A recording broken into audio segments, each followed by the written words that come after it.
বাংলাদেশ জামাত ইসলামী ও ছাত্র শিবির মানুষকে ইসলামের দিকে ডাকে, তাহলে জামাতকে সমর্থন করা যাবে কি? ইসলামের দিকে ডাকে, তাই না?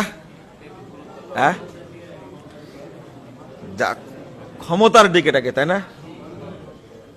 জামাত ইসলামের এক নেতা বক্তব্যের মধ্যে বলছে যে নারীরা যেভাবে চলছে ওইভাবেই চলবে, সবার কে বুরকা পরতে বাধ্য করবেন?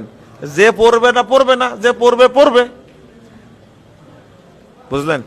আমি আপনাদের অনুরোধ করে, দয়া করে ইসলামের স্বাতন্ত্র্যটাকে আপনারা নষ্ট করেন না।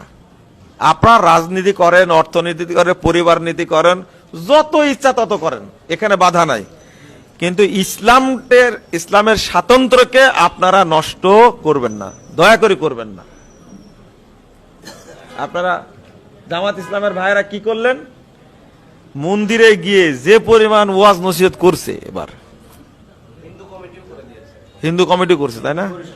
হিন্দু পরিষদ, জামাত ইসলামের হিন্দু কমিটি তাই লিখছে।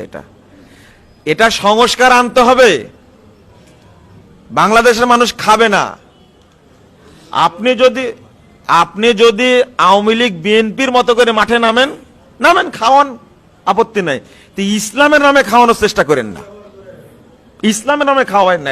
এটা আপনাদের প্রতি অনুরোধ, এটা করবেন না।